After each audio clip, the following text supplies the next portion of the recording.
모든 것을 품위 있게 하고 질서 있게 하라. 좋으신 하나님, 새해 첫날 첫 주일 예배를 드립니다. 금년에도 동행을 믿습니다. 지금의 상황 때문에 절망하지 않게 하시고 참 소망이신 예수님을 의지하고 일어나게 하여 주옵소서. 걷고 뛰며 춤추게 하여 주옵소서. 저 높은 곳을 향해 가는 하늘 사람이지만 낮은 곳도 보는 눈을 가지게 하여 주옵소서. 이 좋은 날 곳곳에 흩어진 성도들 많습니다. 객지로, 외국으로, 군대로, 그런가 하면 병상에 있는 성도들도 있습니다. 인터넷으로, 휴대전화로 여러 가지 매체를 통해 세계 곳곳에서 우리 예배에 동참하는 성도들 모두에게 감동이 되게 하여 주옵소서. 부족한 종의 입술을 성령께서 주장하여 주시고 성도들은 말씀 앞에 겸손하게 하옵소서. 예수님의 이름으로 기도하옵나이다. 아멘. 할렐루야. 새해는 주 안에서 평안하시기를 축원합니다. 새해가 되면 늘상 하는 인사가 있습니다. 복 많이 받으라고. 그냥 인사로 하지 말고 하나님이 주시는 복의 주인공이 되시기를 바라는 마음 가지고 한번 연습하겠습니다. 복 많이 받으세요. 아니, 나를 저한테 뭐 그렇게 급해서 옆에 붙어 저한테. 참나. 그냥 엎드려 절을 받습니다. 자, 복 많이 받으시기 바랍니다. 왜냐하면 이따 끝나고 1월 첫 주가 돼서 막 기도해 줘야 될 사람 많아서 입구에 못 나가 서 있는데 오늘은 그러니까 그냥 여기서 손잡은 마음으로 복 많이 받으시기 바랍니다.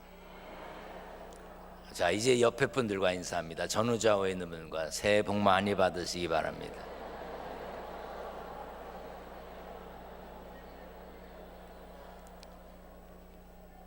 금년 우리 교회 목회 주제가 품위에 품위 있게 새해 복 많이 받으시면 새해 복 많이 받으세요. 아이, 품위 앞서 그러면 다시 자, 약간 힘을 주고 전후좌우에 있는 분들과 새해 복 많이 받으시기 바랍니다.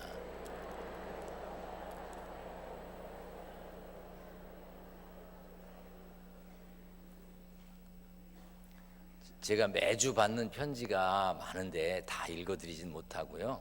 성탄절하고 오늘 첫 주일이니까 읽어드립니다. 수리남에서 김경영이란 분이 성탄 때 소식 못 드려서 주신다고 하면서 신년사를 보내드렸더니 품위 있게 살도록 노력하겠다고 그렇게 보내주셨고요. 이탈리아 피렌체에 있는 분 김민선이란 분인데 통신비 때문에 걱정이 많은데 저보다 더 부담되는 분들이 많으네요. 그래서 신년 축복송에도 꼭 참석하겠다고 이렇게 하셨네요. 그 다음에 어느 나라인지 밝기 곤란한 그런 나라가 있는 거 아시죠? 네, 거기에 계시는 서소상이란 분이신데 저는 이제 한국말도 잘하고 보내주시는 설교문 받아서 통역으로 예배 드립니다. 한국 사람이 있어서 통역이 쉽습니다. 여기서 일하는 사람들은 불쌍한 사람들입니다. 각자 사정이 있는데요. 말씀으로 많은 힘을 얻고 있고 크리스마스 때 어린이들이 소식 전한 걸 보고 우리 직원들도 목사님께 인사드리려고 합니다. 장아무개라는 분이 고신일 형님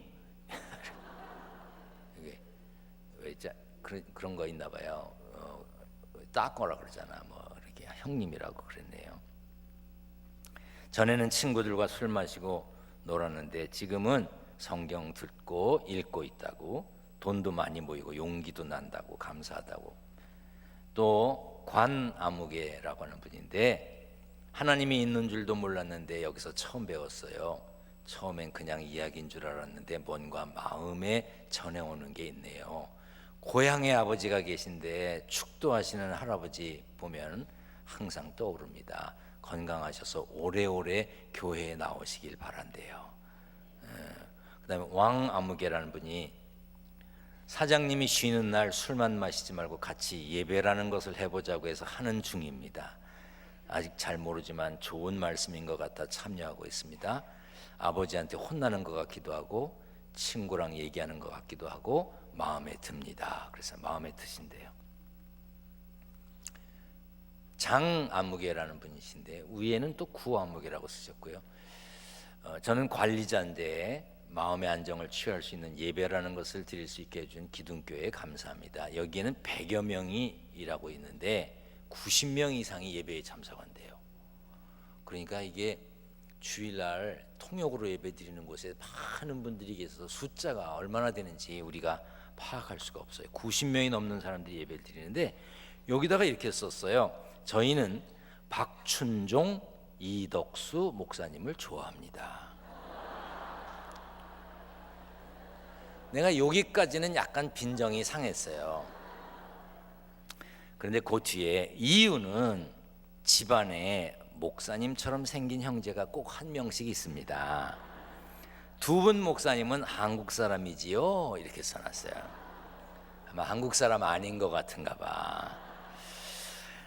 장아무개라는 분인데 2016년 생일에 기둥교회 축하를 받았습니다. 얼마 만에 받아보는 생일 축하인지 기억도 안 납니다. 이렇게 배려해 주시니 큰 감동이 됩니다. 그래서 제가 예배 시간에 여기 생일 받은 분이 안 계셔도 생일 축하를 하라 그랬습니다. 앞으로 할 겁니다.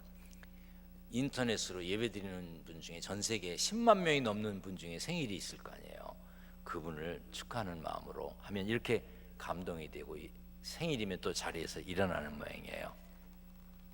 이분은 한국 분이신데 저는 여기서 엔지니어로 일하고 있는 한국 사람 한지석입니다. 한국 교회가 이렇게 세계적으로 알려져 많은 이들에게 도움을 주고 위로를 주고 있다는 사실에 매번 놀랍니다. 제가 한국에 귀국하면 꼭 기둥교회에 등록하여 다니도록 하겠습니다. 새신자 한 분 생겼습니다. 감사합니다. 이렇게 열심히 예배에 참석하기 위해서 애쓰는 분들이 많이 계세요. 여러분들도 2017년에 예배의 승리자가 되시기를 축원합니다. 자, 오른손 이렇게. 오늘 송구영신 예배 때 이거 드렸잖아요. 오른손 최고. 혹시 송구영신 예배 때 특별한 사정이 있어서 못 오신 분들은 신방전사님들께 달라고 그러세요. 이거 드리세요. 2개씩 드렸는데 하나는 자기가 쓰고 하나는 누구 줘도 돼요. 우리 품위 있게 삽시다. 멋지게 삽시다. 그런 뜻입니다. 옆에 분 코 찌르지 말고 자, 품위 있게 삽시다. 인사합니다. 품위 있게 삽시다.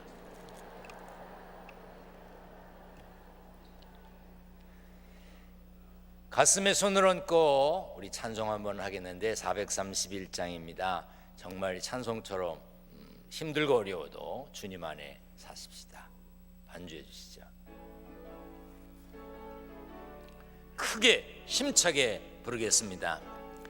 주 안에 기쁨 있네. 주 안에 살자. 주 안에 평안 있네. 주 안에 살자. 불안이 연기처럼 스며들어도 주 안에 사는 마음 기쁨 넘치네. 주 안에 사랑 있네. 주 안에 살자. 주 안에 소망 있네. 주 안에 살자. 검푸른 성난파도 밀어 덮쳐도 주 안에 사는 마음 평화 넘치네. 주 안에 영생 있네. 주 안에 살자. 주 안에 천국 있네. 주 안에 살자. 불길이 지옥처럼 솟아올라도 주 안에 사는 마음 생명 넘치네.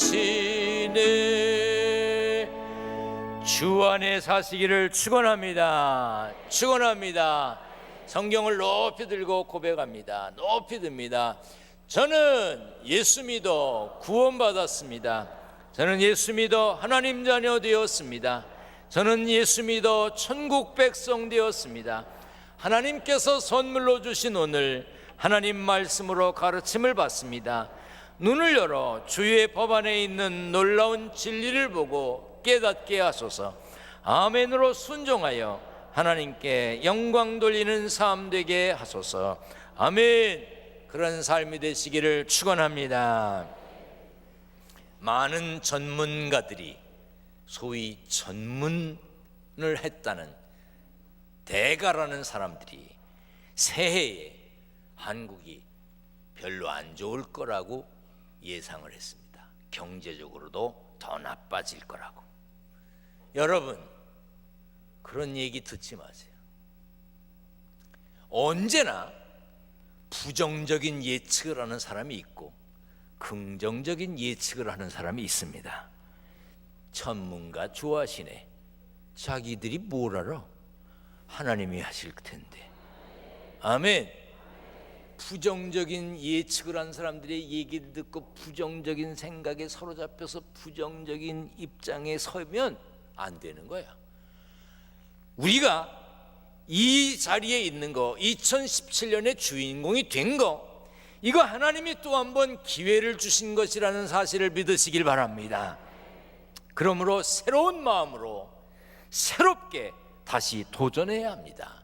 따라서 합니다. 하나님께 맡기고 기도하며 기대하며 힘있게 살겠습니다. 아멘. 제가 어젯밤에 잠 잘 잔 사람 같아? 못 잔 사람 같아? 피곤한 사람 같아? 힘이 넘치는 사람 같아? 피곤해요. 그렇지만 똑같아. 내 몸이 피곤해서 아유 피곤해요. 힘들어. 2017년 힘들겠어. 그러는 게 좋아? 이렇게 센 게 좋아? 여러분, 하나님은 우리에게서 들으시는 대로 하신다고 그랬어. 아멘. 힘차게 사십시다. 우리에게 2017년을 주신 거 하나님의 뜻하심에 우리가 포함되어 있는 걸 믿으시길 바랍니다. 예수 믿는 사람에게는 우연이 없습니다. 그냥 어쩌다가도 없습니다. 시편 139편에 주의 눈이 아직 형태를 갖추지 않은 내 몸을 보셨습니다. 내게 정해진 모든 날들이 주의 책 속에 기록되었대. 사도행전 17장에 하나님께서는 한 사람으로부터 세계 모든 인류를 만들어 땅 위에 살게 하셨습니다. 그리고 그들이 살 시대와 지역의 경계를 정해 주셨답니다. 그래서 우리는 이 시간 숨 쉬고 있는 거, 이 자리에 있는 거, 예배 드리는 거, 우리는 헤아리기 어렵지만, 우리는 헤아릴 수 없지만 하나님의 뜻 안에 우리가 포함되어 있다는 증거입니다. 할렐루야. 그러므로 우리는 무슨 일을 하든지 마음을 다하여 누구에게 하듯 하라고요? 죽게 하듯 하고 사람에게 하듯 하지 말아야 합니다. 먹든지 마시든지 무엇을 하든지 다 하나님의 영광을 위해 해야 합니다. 예수님도 이 땅에 계시는 동안 하나님의 영광을 위해 일하셨습니다. 그래서 요한복음 17장에 아버지께서 내게 하라고 주신 일을 내가 이루어 아버지를 이 세상에서 영화롭게 했다고 그랬어요. 이 땅에 오신 예수님은 십자가를 지심으로 하나님의 뜻을 이루셨고 하나님을 영화롭게 했습니다. 우리도 하나님께 감사하며 맡겨주신 사명을 잘 감당하면 하나님께 영광이 된다는 사실을 믿고 말씀에 순종해야 합니다. 세상 그 무엇도 우리를 완전하게 만족시킬 수가 없습니다. 높은 자리에 올라가면 만족합니까? 거기보다 더 높은 자리에 올라가고 싶은 게 사람 마음이에요. 힘 있으면 완전히 만족합니까? 아니죠. 더 센 힘을 얻고 싶은 게 사람의 욕심입니다. 아무리 막대한 부를 누려도요, 만족이 있나요? 주머니에 돈 있는 걸로 만족하세요? 어떤 분이 그러시대, 10,000원만 있으면 전철 타고 온양 가서 온천하고 밥 먹고 영화 한 편 보고 오는데 충분하대. 그러면 10,000원만 있으면 만족해요? 난 50,000원이 좋아. 아니, 수표로 100,000원이 좋아. 0이 많을수록 좋아. 여러분 만족이 있어요? 다이아몬드 반지 낀 사람, 그거보다 더 큰 거 있으면 좋지 않겠어요? 나는 왜 돌덩어리에 돈 들이는지 모르는 사람이야. 아니, 이해가 안 돼. 왜 그 돌에다가 돈을 들일까? 그래도 누가 주면 받아.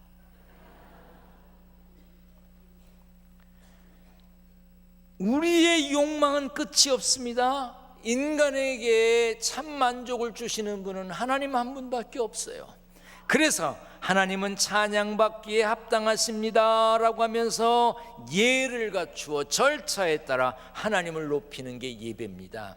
성도에게 있어서 가장 중요한 것은 예배입니다. 초대교회 성도들은 예배 때문에 순교했습니다. 예배 때문에 예배를 위해 모든 것을 버렸습니다. 여러분, 새해에는 예배에 최선을 다하시기를 축원합니다. 신명기 6장 5절에 너는 마음을 다하고 뜻을 다하고 힘을 다하여 네 하나님 여호와를 사랑하라 그랬고, 출애굽기 20장에 너는 나 외에는 다른 신들을 내게 두지 말라, 나를 사랑하고 내 계명을 지키는 자에게는 천대까지 은혜를 베푸느니라. 마음을 다하고 뜻을 다하고 힘을 다하여 하나님을 사랑하되, 그 하나님을 사랑하는 것이 무엇으로 표현되어야 되느냐? 예배로 표현되어야 됩니다. 조금 전에 찬양대가 힘있고 은혜롭고 멋진 찬양해 주셨어요. 참 감사합니다. 그런데 나는 다 알고 하는 건지는 모르겠지만 이 음악에는요 여러 가지 신호들이 있어요. 부호들이 있습니다.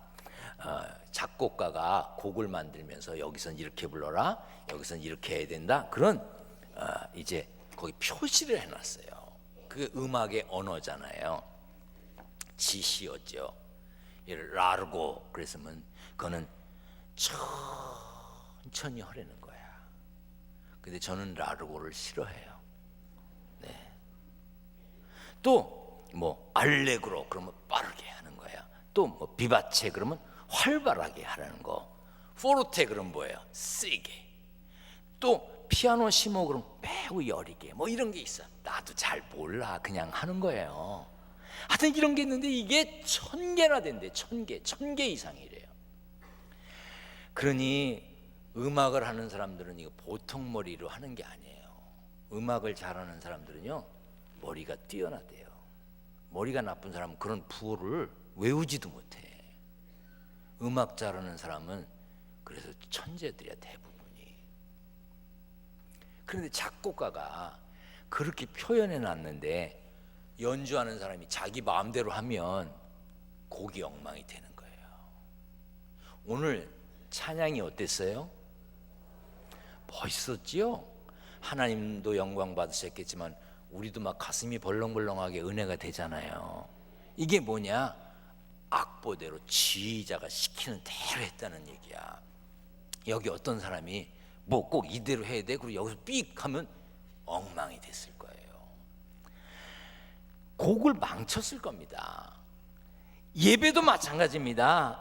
예배라는 음악의 작곡자는 하나님이셔요. 그러므로 우리는 하나님의 뜻에 맞게 예배드려야 합니다. 그런데 고린도 교회는 그렇지 못했어요. 예배가 무질서했습니다. 예배의 품위가 떨어졌어요. 고린도전서 14장 26절에 보면 너희가 모일 때 각각 찬송시도 있고 가르치는 말씀도 있고 계시도 있고 방언도 있고 통역함도 있었다고 그랬어요. 예배니까 찬송도 있고 말씀도 있고 기도도 있고 뭐 다 있었는데 한 가지 전제가 필요한 것이 있었는데 그게 뭐냐? 모든 것을 덕을 세우기 위하여 하라고 했어요. 덕이 되지 않으면 소용이 없다는 것입니다. 고린도 교회는 은사가 많았습니다. 은사는 은혜의 선물이죠. 고린도전서 1장에 보면 너희가 그 안에서 모든 일 곧 모든 언변과 모든 지식의 풍족함으로 너희가 모든 은사의 부족함이 없이 우리 주 예수 그리스도의 나타나심을 기다림이라 그랬어요. 모든 말하는 것과 지식이 풍족했습니다. 은사도 부족함이 없었습니다. 그런데 서로 자기가 받은 은사를 자랑하기에 급급했어요. 하나님의 영광을 위해서 은사를 쓰는 것이 아니라 자기 자랑하기 위해서, 자기 영광을 위해서 했어요. 방언을 받은 사람은 방언으로 기도해도 덕을 끼쳐야 되는데 아마 예배 시간에 막 방언으로 기도했던 모양이에요.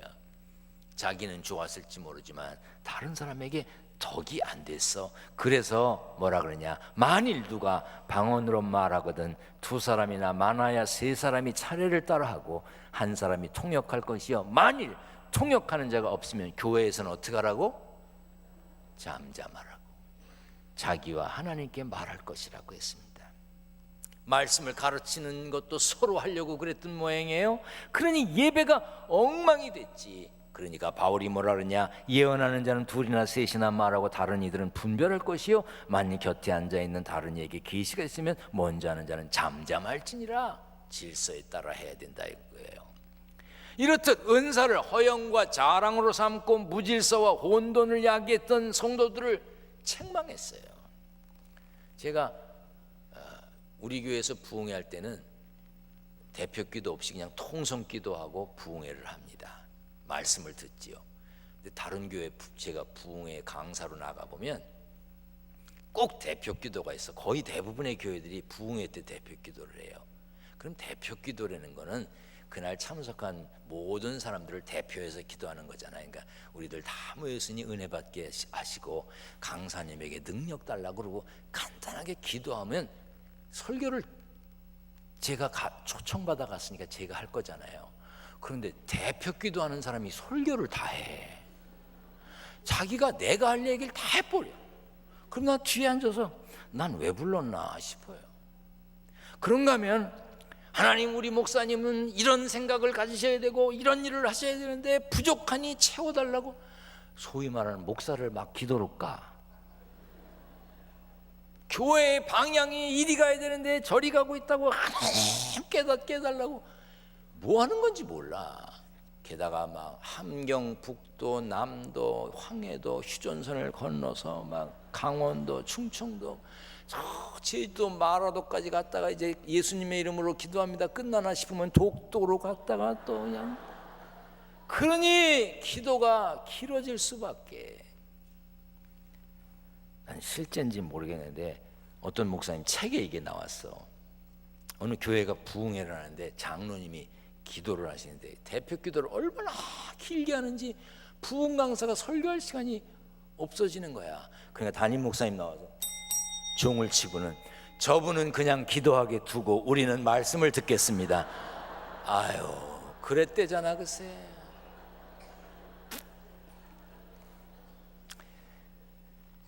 고린도전서 14장 33절에 하나님은 무질서의 하나님이 아니시오 오직 화평의 하나님이시니라. 무질서하고 교회의 화평을 깨는 예배 하나님이 기뻐하시지 않습니다. 오늘 본문에 뭐라 그랬어요? 모든 것을 어떻게 하라고? 품위 있게 하고 질서 있게 하라고 했습니다. 품위는 정중한, 바른, 공손함, 뭐뭐다운 의미가 있어요. 사람이 갖춰야 될 위엄과 기품과 교양을 말합니다.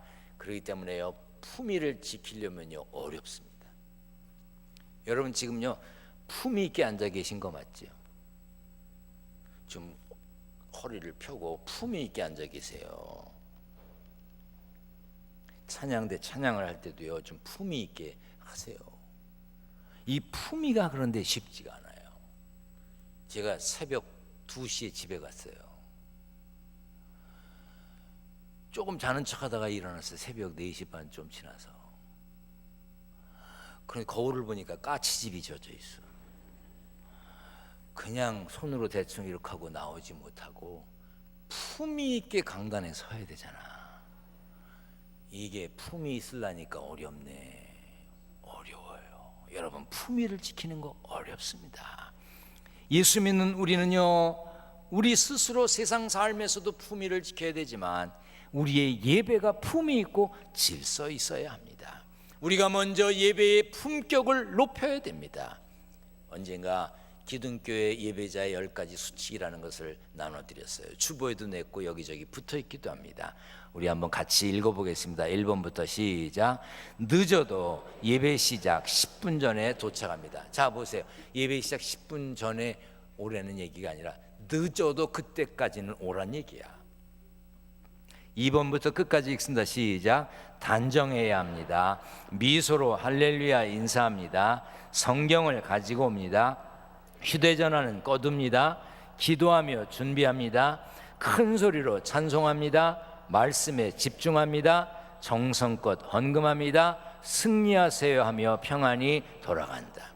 요한복음 4장에 보면요, 아버지께 참되게 예배하는 자들은 영과 진리로 예배할 때가 오나니 곧 이때라. 아버지께서는 자기에게 이렇게 예배하는 자를 찾으신다. 하나님이 예배하는 자를 찾으신다고 그랬고, 우리는 하나님을 만나야 되니 예배하는 자리에 품위 있게 와야 하는 것이지요.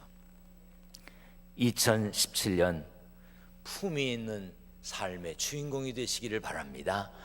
하나님께 품위 있는 예배를 드려야 합니다. 이를 위해서는 잘 준비된 예배가 돼야 합니다. 품위 있는 삶 쉬운 일이 아니라 그랬어요. 그러나 2017년 품위 있게 사십시다. 따라서 합니다. 품위 있게. 아멘. 말을 하든지 행동을 하든지 누구를 만나 얼굴을 보여주든지 품위 있게, 격조 있게 예배를 드려도 품위 있게. 따라서 합니다. 품위 있게. 여러분들의 삶이 품위 있는 삶의 주인공이 되시기를 축원합니다. 축원합니다. 전능하신 하나님 감사합니다. 품위 있는 삶의 주인공이 되기를 소원합니다. 이를 위해서 먼저 품위 있는 예배자가 되게 하여 주옵소서. 하나님, 세상에 살면서 땀 흘려 일하였습니다. 일하여 얻은 소득을 구별했습니다. 11조, 감사헌금, 건축헌금, 선교헌금, 1,000번 제물, 여러 가지 제목으로 예물을 구별했습니다. 성도들의 땀 흘림과 수고를 받아 주시옵소서. 2017년 품위 있게 살기로 결단한 성도들, 품위를 유지하며 살만한 경제적인 넉넉함도 허락하여 주시옵소서. 우리 주님 예수 그리스도의 이름으로 기도하옵나이다. 아멘.